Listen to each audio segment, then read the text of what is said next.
I would like to give you just a brief introduction to half-life and nuclear decay.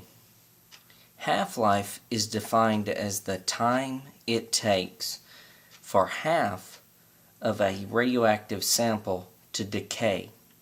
So we're talking about taking, for instance, 50 grams, the time it would take for 50% of the 50 grams to decay.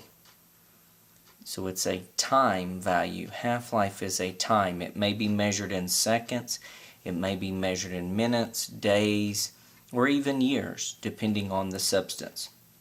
So let's just look at a couple of simple examples to get you thinking about half-life.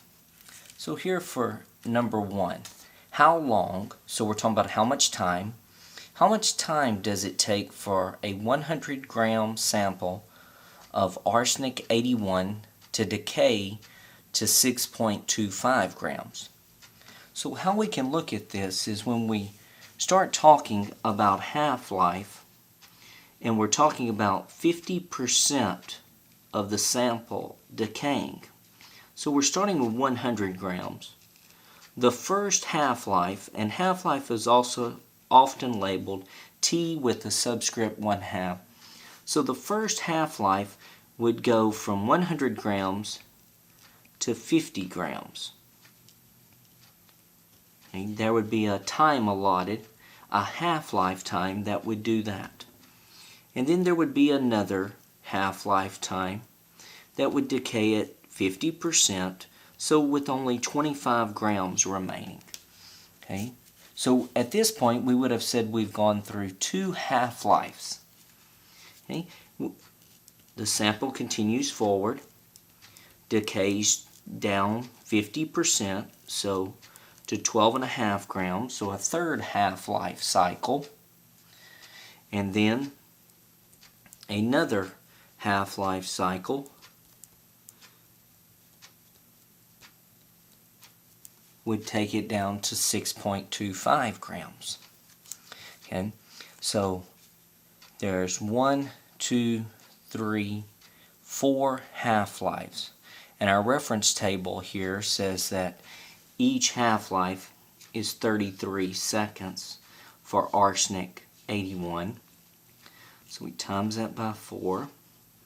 And our total time is 132 seconds.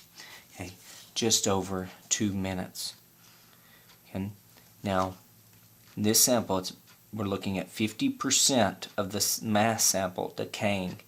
The time it takes for that to occur is defined as a half-life.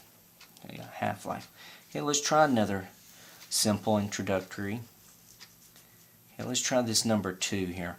How long, so again, how much time does it take a 180 gram sample of gold 198 to decay to 1/8 its original mass? Okay, so 1/8 of its original mass.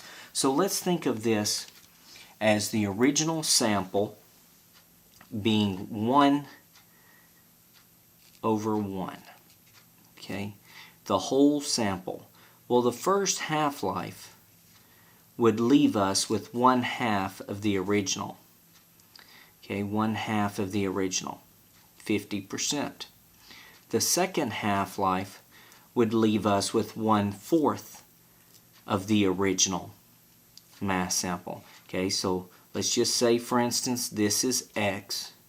Now we would have 1/2 of X. Then we would have 1/4 of X. Another cycle, half-life cycle, would leave us with 1/8 of the original. We would have 1/8 of X. Okay, 1/8 of the original mass sample. We've gone through 1, 2, 3 cycles. See, 3 cycles of half-life. So our reference table says that gold 198 half-life time is 2.69 days, and we have done 3 half-lives, so 2.69 days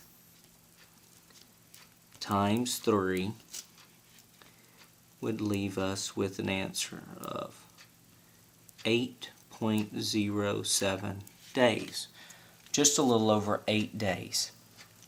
We could further look at this example as this is 180 grams is x. Half of x would be 90 grams. 1/4 of x is 1/4 times 180, so that leaves us with 45 grams. And then an eighth of 180, okay, would be 22.5 grams. Okay. Now, this is just a brief introduction to half-life. Okay, we are making the assumption that these decay process, the half-life is constant regardless of initial mass present. Okay, as you expand your knowledge of half-life and nuclear decay, you will see that in some instances the half-life time will change. It will vary over time. It's dependent upon the original mass value.